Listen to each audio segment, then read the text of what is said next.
مع الباحث وخبير الأعشاب أسامة عبد الرحمن في سلسلة من حلقات لمسة شفاء. اليوم عنا بصراحة اس ام اسات كتيرة نتيجة غياب الأستاذ أسامة عن البرنامج لمدة أسبوعين. رح نحاول نجاوب عليها كلها إن شاء الله، وإذا ما قدرنا أنه نحصرهم كلهم بداية الأسبوع القادم إن شاء الله بنجاوب عليهم. على 1767 عم نتلقى الاس ام اس اتصالاتكم على 446 556 447 0106. الاس ام اس مثل ما قلنا 1767. تحياتي أماني وتحيات هادي يوسف بالإخراج، وأهلا وسهلا فيك أستاذ أسامة. أهلا وسهلا فيكي وأهلا وسهلا بكل الإخوة المستمعين والمتابعين. بداية حلقتنا اليوم قبل ناخد الاس ام اس شو حتحكي؟ اليوم رايحين نحكي عن وصفة بسيطة بتفيد الصدر بشكل عام، وهي الوصفة يعني بسيطة ومأمنة. هي مقشعة بتزيل الخشونة من الصوت، ويعني بتزيل الخشونة من البلعوم وتصفي الصوت أيضا، وليس لها أي آثار جانبية حتى على كبار السن أو على مرضى القلب. هاي وصفة كثير ممتازة موجودة ممكن في كل بيت. مثل ما حكيت تفيد في السعال الناشف والتهاب الصدر، وهي مقشعة وتزيل الخشونة من البلعوم وتصفي الصوت، وليس لها أي آثار جانبية، يعني أي تأثيرات جانبية مائلة، وتفيد أيضا حتى كبار السن ولا تؤثر على مرضى القلب. انتبهوا للوصفة قديش مريحة وبنفس الوقت ما إلى أي آثار حتى على كبار السن. الوصفة هي منجيب بيضة نيئة كاملة مثل ما هي، ونضعها في ماء مغلي. بيضة نيئة كاملة مثل ما هي ونحطها في مي مغلي لمدة 5 دقائق، وبعد 5 دقائق منشيل البيضة، وبنفس الوقت من أعلى البيضة من عند رأس البيضة بنفتح فتحة صغيرة ومنضيف عليها قليل من ملح الطعام، كذا حبة من ملح الطعام، يعني أقل من ربع ملعقة صغيرة. ثم نقوم بمزج الصفار والبياض والملح اللي حطيناه بواسطة الملعقة الصغيرة داخل البيضة. بعد ما نحركها وتتجانس بشكل جيد تشرب على الريق. يعمل بهذا كل يوم، يعني بيضة على الريق لمدة 3 أيام. ياما ناس كانوا عم بشكوا من مشاكل في الصدر وبنفس الوقت من التهابات، وكانت هاي الوصفة تجيب نتائج رائعة.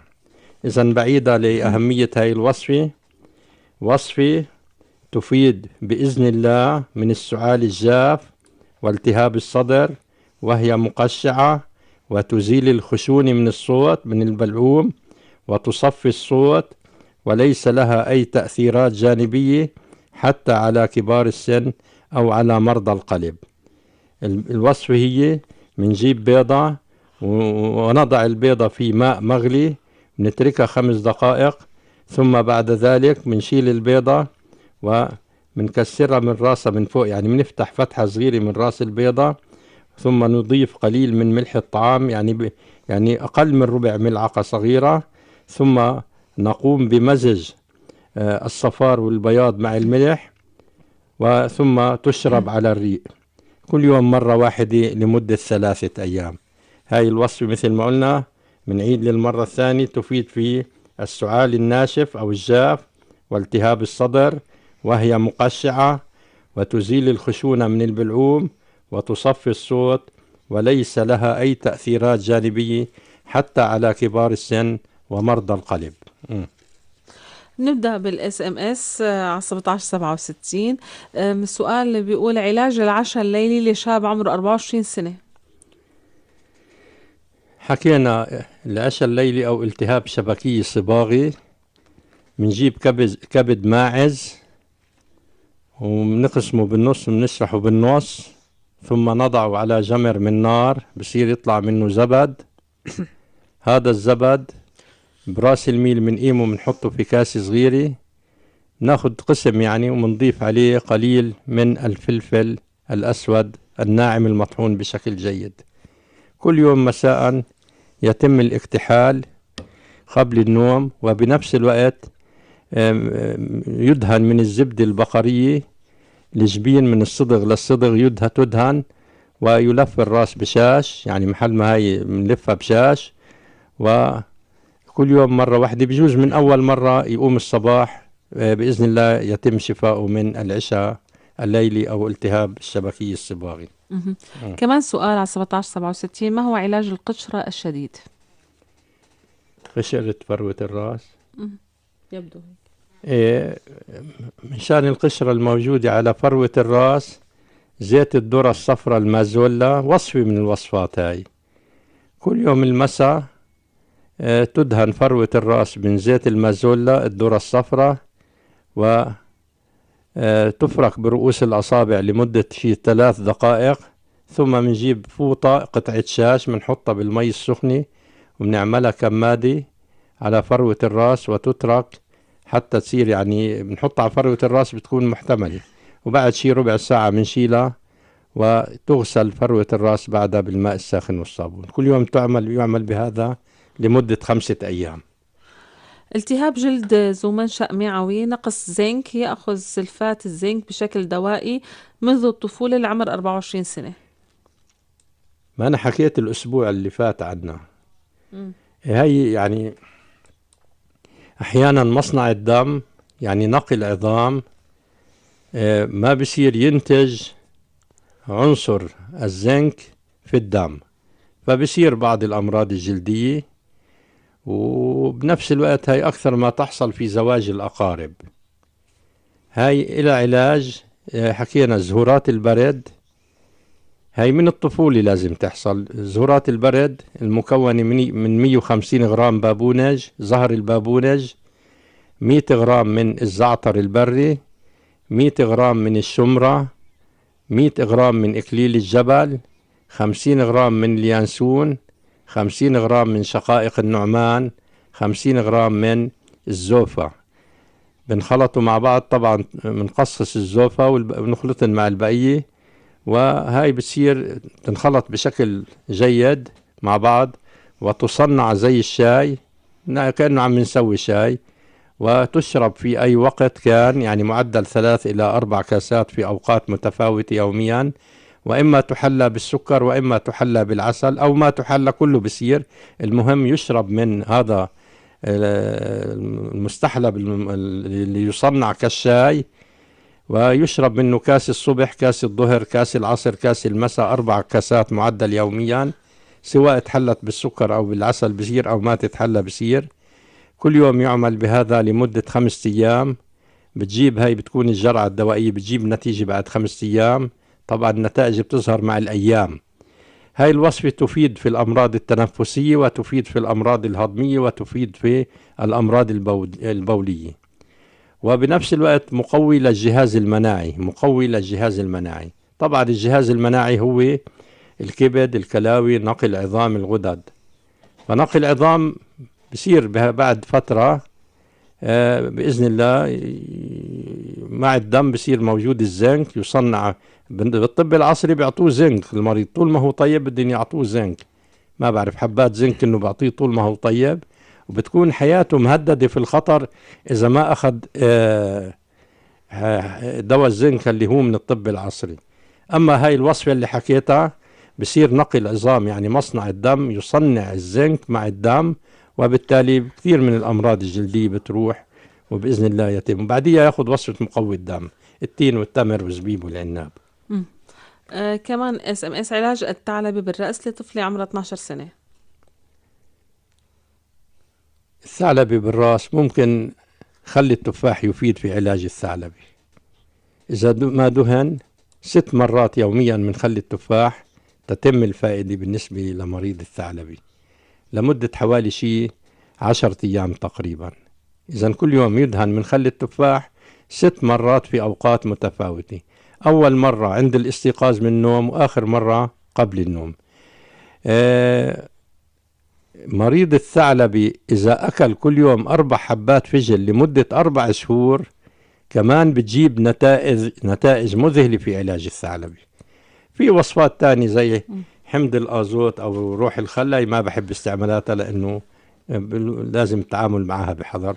هدول الوصفتين ممكن يفيدوا، اما خل التفاح واما اكل 4 حبات من الفجل يوميا لمدة 4 شهور. وممكن استعمال نترات البوتاسيوم إذا ما مقدار 5 غرامات في كاسة صغيرة من عصير الليمون الحامض. كان نترات البوتاسيوم اسمه ملح البارود في السابق. 5 غرامات من نترات البوتاسيوم في كاسة صغيرة من عصير الليمون الحامض، بنحلها وبنحطها في قرنينة وبنسكرها. أول شيء يفرك مكان الثعلبة بقطعة شاش، مكان الثعلبة يفرك مكان الثعلبة بقطعة شاش حتى عفوا بنجيب سنين توم بنقشرن ومندقن ومنضيف عليهم مع قليل من ملح الطعام بنخلطه. أول شيء يفرك مكان الثعلبة بمرهم الثوم والملح، يفرك حتى يحمر مكان الثعلبة، ثم يدهن من المستحضر اللي مكون من نترات البوتاسيوم وعصير الليمون الحامض، يدهن منه كل يوم صباحا ومساء. هذا العلاج يستمر 10 أيام. وبنفس الوقت يستعمل من حطب الرباص، لابد من شرب منقوع حطب الرباص لمدة كمان 9 أيام. يعني كل يوم صباحا ومساء ينقع مقدار حجم الجوزة من حطب الرباص في كاسة مي من الحنفية عادي باردة، يعني ما تكون سخنة، تنقع لمدة 2 ساعة ثم ترفع الحطب ويشرب النقيع ولا يتم الأكل إلا بعد ساعة. نفس الحطب تستعمل المساء، تنقع في ماء عادي لمدة 2 ساعة ثم ترفع الحطب ويشرب النقيع ولا يتم الأكل إلا بعد ساعة. حيث ممكن استعمال الحطب أكثر من مرة طالما أنه بتعطي مرارة. لكن في حال إذا حصل إسهال، طبعا مريض الإسهال ما يأخذ هاي الوصفة إلا إذا كان وضعه طبيعي. إذا صار في إسهال يوقف حطب الرباص لمدة 2 أو 3 لا يرجع الوضع على طبيعته، بعود بيستعمل حطب الرباص. مدة العلاج 9 أيام. بإذن الله بعد سنة لا يبقى أي أثر للثعلبة ويتم الشفاء التام. وهي أقوى وصفة في علاجات الثعلبة. واللي أهم من هيك إنه بعد فترة سنة تقريبا 1.5 سنة بيطلع الشعر سميك وإله لمعان وجميل جدا أيضا. شو أعراض الملاريا وشو العلاج؟ الملاريا طبعا هاي تسأل لطبيب عصري يعني، بس الملاريا هي معروفة إنها عبارة عن جرثوم تقريبا يستقر في كريات الدم الحمراء. بصير من أعراضها كل فترة بيجي نوبة ألم شديدة في الصدر، المريض لا يطيق حاله. يعني تصور جرثوم يستقر في كرية الدم الحمراء. أما الملاريا في إلى 3 علاجات. بجيب طبعا الملاريا بتجيب نوبات لا تطاق، لا يمكن انه لا كل فترة بتيجي نوبة المريض بحس صدره عم بتمزع، يعني بحس في آلام لا تحتمل. طبعا نسبتها قليلة هون، الملاريا في بلادنا هون قليلة. وطبعا اللي بنقولها هو البعوض. في إلى 3 علاجات، بس طبيعة العلاجات ما بصير انشرها بالإذاعة، لكن إذا حدا بيتصل فيني بعلمه إياها. لا يعني إلها وصفات خاصة. ما في بإذن الله الملاريا أما نعطي الوصفة اللي موجودة عنا يتم الشفاء تماما بإذن الله. خلال 15 يوم لا يبقى أثر للملاريا، لا يبقى أثر. أنا بحكي وعارف شو بحكي، بس ما بقدر أنشرها الوصفة لأنه إلها خاصية. يعني مكونات الوصفة إلها خاصية، يعني على مبدأ فمن اضطر غير باغ ولا عاد فلا إثم عليه. شو علاج الدوالي العرقية في القدمين؟ دوالي القدمين يدهن عروق الدوالي من خل التفاح صباحا ومساء من الأسفل للأعلى. إذا كل يوم تدهن عروق الدوالي من خل التفاح من الأسفل للأعلى. يعني وقت الدهن تدلك باليد، الإيد بتطلع وما بتنزل، يعني من الأسفل إلى الأعلى، مرة صباحا ومرة مساء. وإلى جانب خل التفاح كمان كل يوم صباحا ومساء كاسة مي صغيرة يضاف عليها مقدار ملعقة طعام من خل التفاح وتشرب بعد الأكل. يعمل بهذا صباحا ومساء لمدة أقل شيء العلاج شهر، بإذن الله يتحسن. أبسط شغلة بعد شهر لا يشعر المريض بآلام بعدين بإذن، مع الأيام بطيب. التهاب العصب الوركي. التهاب العصب الوركي من أفضل الوصفات اللي كانت هي الحرمل. كل يوم صباحا ملعقة صغيرة من بذور الحرمل تؤكل صباحا على الريق. بس ما بصير نجيب الحرمل نطحنه، لا، إذا واحد أخذ ملعقة صغيرة حرمل مطحونة على الريق بدوخ. لا، سبحان الله، مذكورة ملعقة صغيرة من بذور الحرمل، هو زي البرغل تقريبا، تمضغ بالأسنان ثم تبلع، ويشرب وراء قليل من الماء، ولا يتم الأكل إلا بعد ساعة. هاي الوصفة إذا ما أخذت على الريق لمدة 10 أيام بإذن الله يتم الشفاء من الالتهاب العصبي الورقي، بسموه عرق النساء. عرق النساء له 3 أسباب: إما بيجي من دسك، أو نفس العصب الوركي بيكون ملتهب، يعني التهاب عصب وركي، أو بجوز السكر بجيبه. هو طالما سأل سؤال العصب الوركي قلنا له الحرمل لمدة 10 أيام. كمان اس ام اس على 1767، شو أعراض نقص فيتامين د وشو علاجه؟ طبعا نقص فيتامين د له علاقة، بيأثر على عظام الإنسان بشكل عام، وعلاجه إنه مثلا أكل الزبدة بفيده. يستعمل وصفة أكل الزبدة. الحليب بفيده، مشتقات الحليب بتفيد نقص فيتامين د. التعرض لأشعة شمس الصباح وشمس ما قبل الغروب بتفيده. الشغل الثاني أحسن شيء إنه طبعا أي إنسان بيجي حالات اكتئاب، بيجي صدمات نفسية، ما في إنسان إلا متعرض للاكتئاب النفسي، التفكير في الحياة، متاعب الحياة، مشاغل الحياة، خاصة في الأيام اللي منعيشها. بيرتفع عنده هرمون الكورتيزون في الدم، فما يرتفع الكورتيزون في الدم ما بيسمح للجسم يخزن فيتامين د. ولذلك الوصفة اللي بتفيد بهاي الحالة هي زهورات البرد. ما أنا قلت بتقوي الجهاز المناعي. بعد 5 أيام بتلاقي وضعه استقر. طبعا في الطب العصري بيعطوه فيتامين د، لكن لسه المشكلة موجودة، هي ارتفاع الكورتيزون في الدم. ارتفاع الكورتيزون في الدم لا يسمح للجسم بتخزينها. فلما تاخذ وصفة زهورات البرد بصير الجسم يخزن فيتامين د، وبعد 5 أيام بتلاقوا وضعه وحتى شكل وجهه بتغير المريض. بناخذ اتصال على 446-5564. الو، مساء الخير. الو، اهلا وسهلا، تفضل. السلام عليكم. وعليكم السلام. انا عندي سؤالين بالله. ايه، تفضل. تفضل. اول سؤال مشان علاج تضخم البروستات. ايه، اعطيك سؤال ثاني ولا؟ ايه، تفضل. إيه، تفضل. انا معي اعتلال اعصاب سكري، وإلي شيء تقريبا شيء شهرين عم احس بتنميل ايدي اليمين. ايوه. 4-5 ايام صارت توجعني الايد كلها، كانت تنمل، بس اما هلا صارت توجعني من الكتف. كم سنة عمرك انت؟ انا 60. 60. في ضغط معك؟ لا، الضغط قليل لا يطلع، يعني قليل. انا عندي جهاز ضغط وبقيسه يوميا تقريبا. اذا بلاقي فوق على 14 دغري باخذ نص الضغط بينزل، اما قليل لا الاقيه طالع. تسمعنا على الراديو اذا لا عفوا شوي. بتسأله، تفضل. انت معك امساك شيء؟ ايه معي. ايه معك امساك. والسكر ايه، وعم باخذ حب سينوزيد ملين. والسكر قديش بوصل معك؟ من 200 ونازل. 100 110 135 ايام 89. طيب ماشي، اسمعنا. شكرا لك. شكرا اتصالك، اهلا وسهلا، تفضل. من شان ضخامة البروستات احسن شيء بناسبك انت، كل يوم المساء انقع لك حبتين من التين المجفف بعد ما تقطعها. حبتين من التين المجفف بعد ما تقطعها انقعها في كاسة مي وسط، وضيف عليها ملعقة صغيرة من الحلبة وملعقة صغيرة من العسل. اتركها منقوعة من المساء حتى الصباح. من المساء حتى الصباح. في الصباح حركها واشرب النقيع على الريق. اشرب النقيع على الريق، والتنات كلن قبل طعام الإفطار بربع ساعة. كل يوم اعمل بهذا. إذن كل يوم المساء بتنقع حبتين من التين المجفف بعد تقطيعها في كاسة مي وسط، وبتضيف عليها ملعقة صغيرة من الحلبة مطحونة، وملعقة صغيرة عبيها شوي من العسل، واتركها منقوعة من المساء حتى الصباح.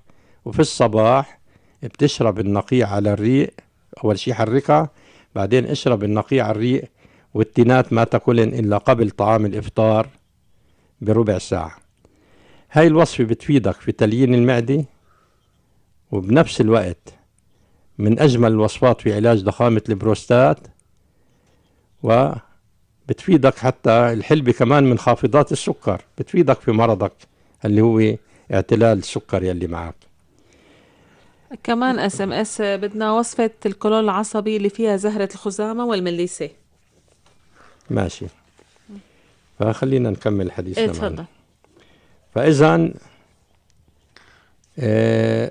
هاي الوصفة بتفيدك، بدك تاخدها على مدة شهرين. على فكرة أهم شيء في علاج ضخامة البروستات، يعني ضخامة البروستات إن ما تيجي كيف بدك تعرف إنه معك ضخامة في البروستات أو ما في ضخامة؟ من أهم أعراض ضخامة البروستات أول ما تيجي تبول بتبول بصعوبة، بتحس في البول بصعوبة، وبنفس الوقت بتحس في ألم. إذا أهم ما يميز ضخامة البروستات هو بتبول، عندما تيجي أول ما بدك تبول في ألم وفي صعوبة بالتبول، هاي معناته ضخامة البروستات. هاي الوصفة اللي قلت لك إذا أخذتها على مدار شهرين بإذن الله يتم الشفاء من ضخامة البروستات. وممكن تاخذ أيضا وصفة اللي هي تجيب 100 غرام محلب تطحنها وتمزجها مع 12 حبة لوز.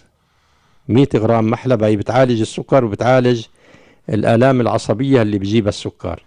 100 غرام محلب و12 حبة لوز تطحنن مع بعض، وتاخد من هذا المزيج صباحا ومساء ملعقة صغيرة صف بعد الأكل بساعة لمدة 15 يوم. بإذن الله هي أيضا تفيد جدا في علاج مرض السكر، يعني تخلص من السكر. كمان عن SMS شو علاج الجنجل في العين؟ الجنجل في العين ممكن تجيب حبة فجل تغسلها وتقطعها. لما تيجي تقطعها للفجل بتلاقي فيه قسم أبيض من الفجل، يعني لب الفجل بيطلع منه سائل أبيض. هذا السائل تيجي نفس الفجل محل البياض من الفجل، من لب الفجل افرك منه مكان الجنجل كل يوم 3-4 أيام، على 4-5 أيام بإذن الله. ممكن ثاني يوم أنت عم تفرك منه الجنجل ينجرح الجنجل ويطلع دم، إن شاء الله بكون مشي الحال. كمان SMS كل سنة بس فصل الشتاء بصير في عندي ألم بأصابع القدمين، وبصير فيهم حكة شديدة وورم، وما عاد أقدر أدعس عليهم نهائي. شو العلاج لو سمحت؟ هذا نشوف يعني شو في معه سكر، في معه ضغط، في ضعف في عضلة القلب، في مشاكل في الغدة. بدك علاج تساقط الشعر؟ تساقط الشعر في كذا علاج. ممكن مقدار فنجان قهوة من خل العنب، فنجان قهوة من الكحول سبيرتو، فنجان قهوة من زيت الخروع. إذا فنجان قهوة من زيت الخروع والكحول السبيرتو فنجان قهوة، وفنجان قهوة من خل العنب، إذا مزجوا مع بعض بنخفقن بالقنينة قبل الاستعمال، وتدهن فروة الرأس من هذا المستحضر بالأسبوع مرتين. يعني بالأسبوع مرتين تدهن فروة الرأس صباحا ومساء، قد يتم الاغتسال إلى أن ينتهي هذا المزيج. هي وصفة كثير ممتازة في علاج تساقط الشعر وتفيد في إنبات الشعر. في وصفة ثانية هي الخبازي. إذا كل يوم صباحا غلينا مقدار قبضة يد من الخبازي على لتر مي على النار شي 10 دقايق ربع ساعة، تطفئ النار ويدهن من هذا المستحضر بعد ما تصير المي فاترة ونصفيها، يدهن من هذا المستحضر صباحا ومساء، كل يوم يعمل بهذا لمدة 12 يوم. كمان في عشبة ممتازة اسمها كزبرة البير. كزبرة البير نفس الطريقة تبع البقدونس، هي نسويها بكزبرة البير، يعني قبضة يد من كزبرة البير بنغليها على لتر مي على النار شي ربع ساعة، تطفئ النار وتترك لتبرد، ويغسل منها فروة الرأس مرة صباحا مرة مساء، كل يوم يعمل بهذا لمدة 12 يوم. كمان وصفة ممتازة في تقوية الشعر. وبناخد اتصال جديد. الو، مساء الخير. الو، السلام الو عليكم.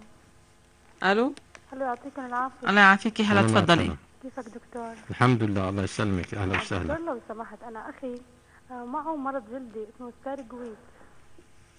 إيه هذا بيجي من سبب المناعه يعني عنده بالجسم، إيه فهو عم يعاني منه يعني هاي البقع، يعني ما عم تطلع، بحط مرهم بترجع بتطلع مره ثانيه من الاول وجديد. قديش عمره هو؟ عمره 35 سنه. من ايمت المرض اجاه؟ صار له شي 6 سنين، بس دائما بيعالجه، وعمل خزعه، اخذ منه خزعه، فحددوا له انه هذا المرض اللي معك. فبحط مرهم بتخف، برد بعد فتره بيرجع يطلع. هذا شوف الامراض الجلديه بالذات، طيب شكرا اتصالك، رح يجاوبك. الامراض الجلديه بالذات شكرا. امراض يعني هي من اصعب الامراض، لانه الجلد هو خلاصه لقوى الباطن. الجلد هو خلاصه لقوى الباطن.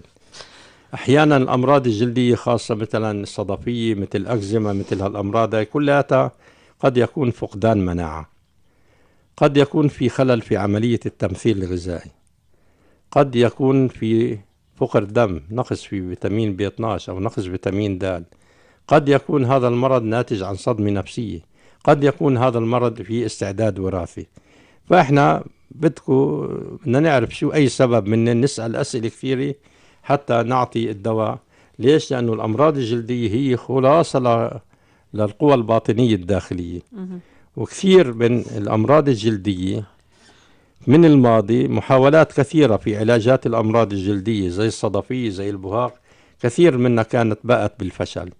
لكن إحنا الحمد لله بحكم اعتمادنا على أساس نظري سليم وتطبيق مع المرضى ووجدنا نتائج كثير ممتازة. بس لكل حالة في إلها علاجها.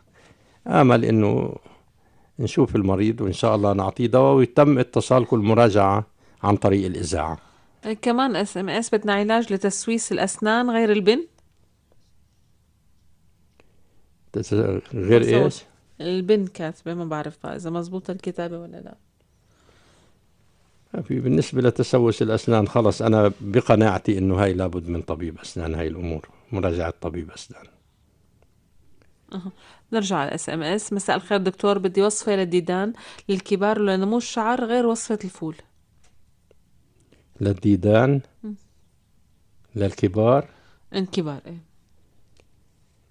إذا جبنا مثلا مقدار 5 غرامات من روح الزعتر، 5 غرامات من روح الزعتر، وخلطناها مع حوالي شي 25 غرام أو 30 غرام من طحين الخبز، وعملنا منها عجينة عادية، ضفنا شوية مي، ضفنا وخلطناها صارت زي العجينة.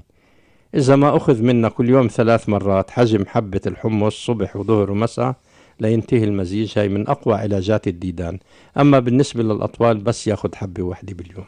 أما بالنسبة للأطفال أحسن شرب الدود كمان بالنسبة للأطفال إنه لمدة 5 أيام كل سنة في فصل الربيع، لمدة 5 أيام فقط، إذا منجيب بصلة منقشرها ومنقطعها شرائح ومننقعها في كاسة مي صغيرة، تترك منقوعة مثلا من الساعة 12 بالليل للصباح. إذا طولت بصير في عفونة، في يعني بتتخرب، ولذلك أفضل الساعة 12، ما في داعي الساعة 8 المساء.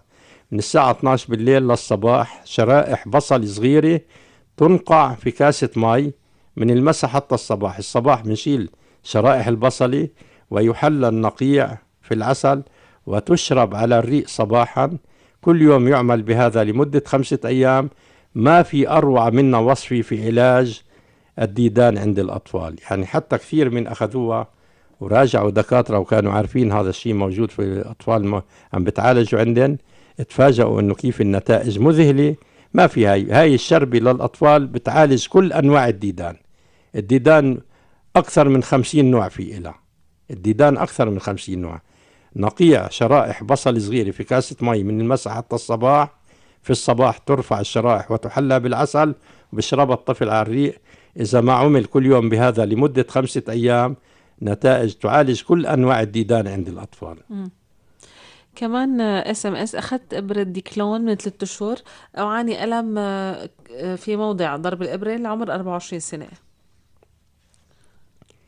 يا أخي أحسن شيء إلى الظاهر إنه مضروب العصب، يعني اللي ضارب الإبرة ضاربها بشكل خاطئ، ضارب العصب. زيت الخزامة، زيت الخزامة ممتاز. وممكن كمان إذا ما جبنا شوية ميرامية وشوية حبة البركة وشوي من إكليل الجبل وغليناهن بشوي من زيت الزيتون.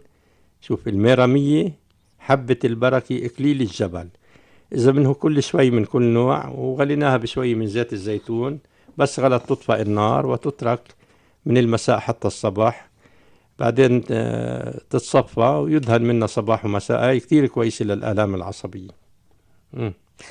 توسع كلية العمر 4 سنوات حسب رأي الأطباء. بدي أعرف مين هو المريض وبإيش بشكي من أمراض ثانية. في عنا كمان: السلام عليكم، أنا بنت غير متزوجة، عمري 20 سنة، أرغب في تخفيف وزني من البطن والصدر. إذا كان البطن يعني كبر البطن هو شرب مي كتير وأكل كثير. أما المشكلة كل الناس أكلاتها طيبات، اللي أكله طيب يبدو يسروا كرش، ما في مجال. إما بنقول ما تسووا الأكل طيب، وإما كلوا ما تشبع. يعني سيدنا الإمام علي رضي الله عنه عليه الصلاة والسلام خاطب ابنه الحسن، قال له: يا ابني، إذا بعلمك 4 كلمات ما بتشوف الطبيب، ما في داعي تشوف الطبيب لأنه ما رح تمرض بإذن الله. قال له: علمني يا أبتي. قال له: لا تأكل إلا إذا جعت، وإذا أكلت قوم مشتهي الأكل،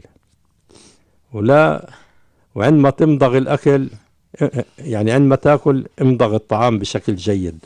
امضغ الطعام بشكل جيد، يعني امضغ الطعام بشكل جيد معناته ما تشرب مي كثير أثناء الأكل، لأنه إذا عم بمضغ الطعام بشكل جيد إفرازات الغدد اللعابية ما بتخلي الواحد يشتهي يشرب مي. أما إذا صار يبلع بتوقف الغدد اللعابية عن إفرازاتها، وبصير يعني بس شرب مي من أول كاسة بصير كل لقمة بده يشرب. ولذلك لا يأكل إلا إذا اشتهى الأكل، وإذا أكل يقوم مشتهي الأكل، وبنفس الوقت إذا أكل يمضغ الطعام بشكل جيد، يعني ما يشرب مي كثير أثناء الطعام. وقبل ما ينام يروح يخرج اللي ببطنه، يروح على الفلا يخرج اللي ببطنه. إذا نحن قوم لا نأكل حتى نجوع، وإذا أكلنا لا نشبع. عند الأكل مضغ الطعام بشكل جيد، لأنه اللعاب بيساعد المعدة في الهضم، وبنفس الوقت قبل ما ينام يروح على هاي. أنا برأيي هاي واللي إلين بطن كبير أكثر ما يكون السبب هو الأكل كتير وشرب المي كتير، بشرب مي كثير أثناء الطعام. فهيك شغلات ما في إلى دواء، في إلى نصيحة غذائية.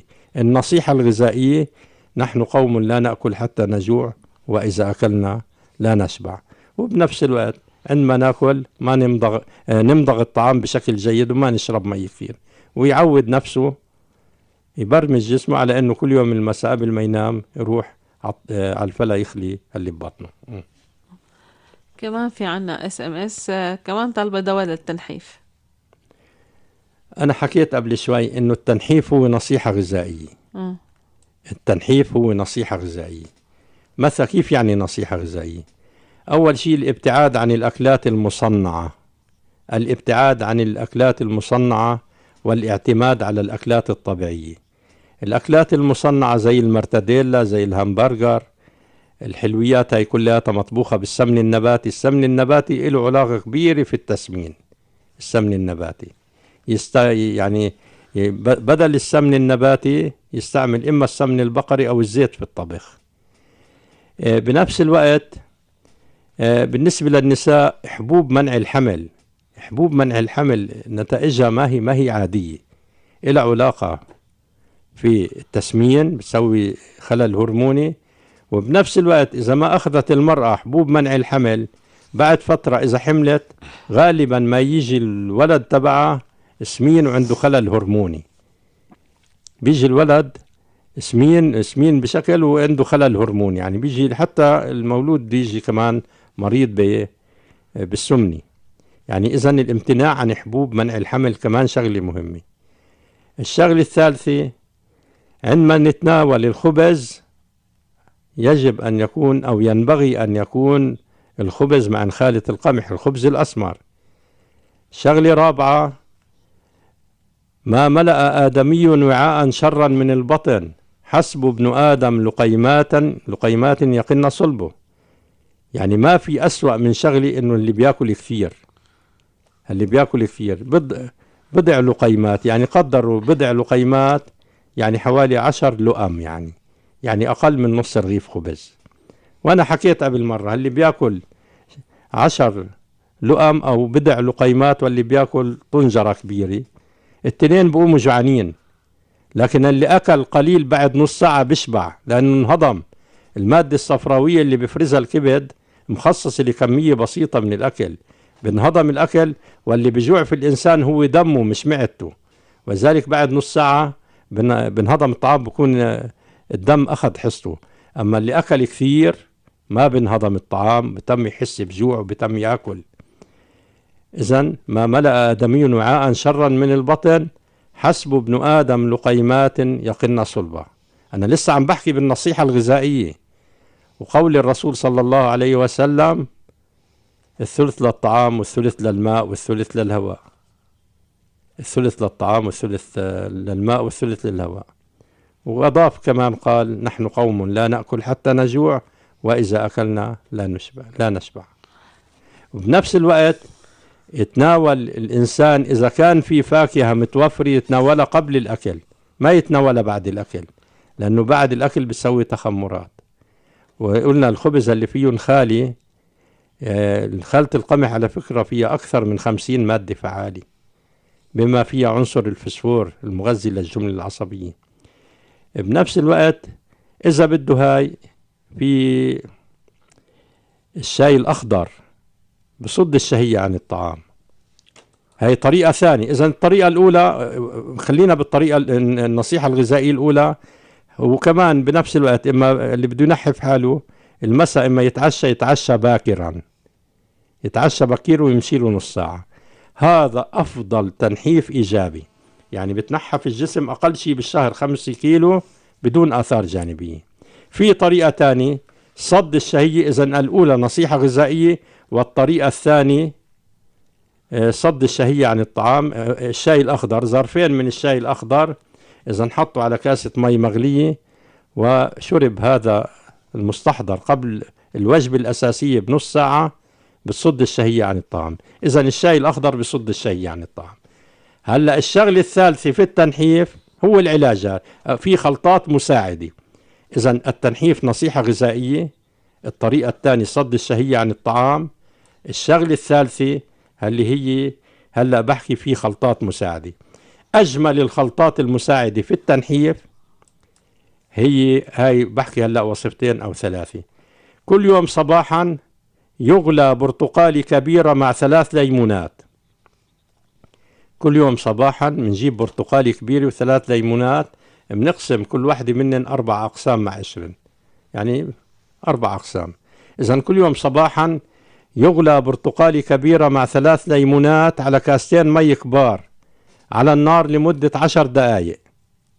بعدين بنضيف ملعقة طعام من العسل، بنضيف ملعقة طعام من العسل ونخليها تغلي كمان 5 دقائق. ملعقة طعام يعني وسط، ما نعبيها كتير لملعقة طعام، بنخليها تغلي كمان 5 دقائق. ثم تطفئ النار وتترك لتبرد. ثم تعصر البرتقالي، شرائح البرتقال والليمونات تعصر بنفس المي، بنصفي أول بأول، ويؤخذ منها 3 مرات باليوم، كاسة صغيرة قبل الأكل بنصف ساعة. هاي بتكفي، قد يكون تكفي يوم أو يومين. كل ما خلص مستحضر يعمل كل يوم صباحا بنفس، أو كل ما خلص مستحضر بجوز كل يومين، يعمل بنفس المقادير ويؤخذ بنفس الطريقة لمدة 2 أسبوعين. هاي الوصفة إذا ما أخذت 2 أسبوعين، في نوع من الناس بكون عندن سمنة واضحة، يعني رقبته بيقولوا في لغليغ، في سمنة واضحة. هاي سمنة واضحة. هاي إحدى المرات سمعت هاي الوصفة وحدة في الإذاعة وطبقتها، وبعد حوالي 15 يوم اتصلت قالت أنا نزلت 15 كيلو، خايفة من النحافة اللي بس هاي سمنة مبينة، يعني حصلت السمنة. إذن إحنا في نصائح غذائية، هاي وصفة رائعة جدا في التنحيف. في وصفة ثانية، أحيانا كثير بيجوا بيقولوا بدنا ننحف حالنا من كتر ما نازلين شرب شاي وقهوة ومتة، من كثر ما بيشربوا تضعف عضلة القلب. فلما تضعف عضلة القلب ما بعود القلب بيسوي تروية سليمة لكل أنحاء الجسم، بتلاقي الجسم تنفخ. وهو الإنسان إما يحس حاله جسمه تنفخ والقلب ضعيف بحس في خمول وتعب، بفكر هاي السمنة مأثرة عليه. الحقيقة هي ضعف عضلة القلب. فإذا كان في سمنة أو نفخة جسم من ضعف عضلة القلب، هاي الوصفة اللي بدي أحكيها هلأ تعالج نفخة الجسم، اللي هي عبارة عن 25 غرام سينمكي، 25 غرام سينمكي، 50 غرام ميرامية، 50 غرام يانسون، 50 غرام كزبرة، 50 غرام عشب دنب الخيل. إذن الميرامية والكزبرة واليانسون ودنب الخيل كل واحدة 50 غرام و25 غرام سينمكي، بنطحنوا طحن خشني وبنخلطوا مع بعض. كل يوم صباحا على الريق ومساء قبل النوم يغلى مقدار ملعقة طعام من هذا المزيج على كاسة مي حتى الغليان، ثم تطفأ النار وتترك لتصبح فاترة، ثم تصفى ويشرب الصافي على الريق. وأيضا مساء يغلى مقدار ملعقة طعام من هذا المزيج على كاسة مي كبيرة حتى الغليان، ثم تطفأ النار وتترك لتصبح فاترة، ثم تصفى ويشرب الصافي قبل النوم. وهكذا يعمل من هذا العلاج صباحا على الريق ومساء قبل النوم حتى تنتهي الخلطة العشبية، ثم يستريح المريض أسبوع، ثم بنعيد نفس الخلطة 25 غرام سينمكي، 50 غرام ميرامية، 50 غرام كزبرة، 50 غرام كزبرة البير، 50 غرام يانسون، نفس العملية. هاي الوصفة تعطي الجسم سكينة، بس ما لازم واحد يشرب شاي وقهوة وعم بخدها. تعطي الجسم سكينة وهدوء أعصاب، وبصير ينام المريض بشكل مرتاح اللي معاه سمنة أو نفخة جسم. وتفيد أيضا، تفيد جدا أيضا في أمراض الفتق الإربي أيضا، وتفيد في أمراض الفتق الإربي أيضا، بتخفف منها، وربما إذا كان في بدايته يتم الشفاء.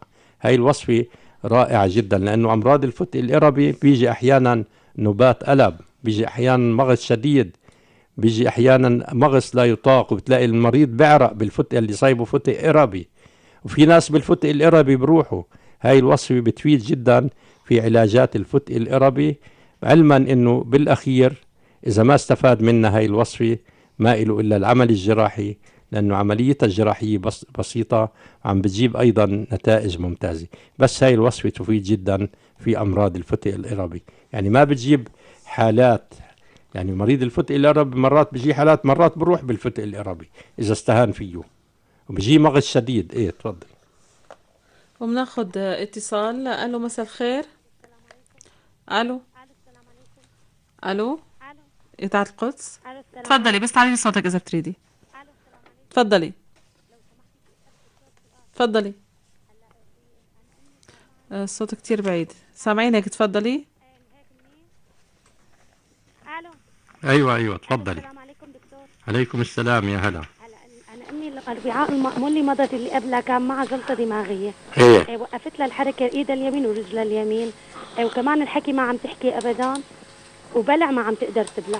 هلا هي مع رجفان أذيني بالقلب وبتاخذ مميز. هلا ما فيك توصف لنا شي وصفه تروح للجلطه او تساعدها انها على الحركه او شيء؟ هذا إن شاء الله الأسبوع الجاي رح أحكي بشكل مستفيض عن موضوع الجلطة، وأحكي عن هلا حالها. مضطرين كثير عنا المريضه اتصلي فيني المساء الساعة 7 المساء عن طريق الموبايل، وبعطيكي ممكن أحدثك، لأنه هلا ما عاد متسع من الوقت لأحكي يعني عن لو شيء الموضوع. مختصر لو سمحت، مضطرين هلا.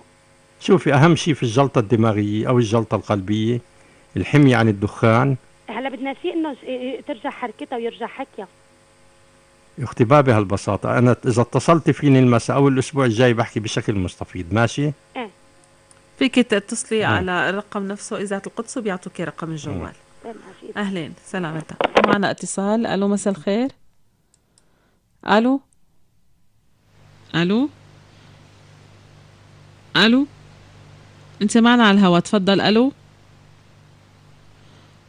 يبدو ما عم يسمعنا. على كل حال كان آخر اتصال معنا. تفضل أستاذ أسامة.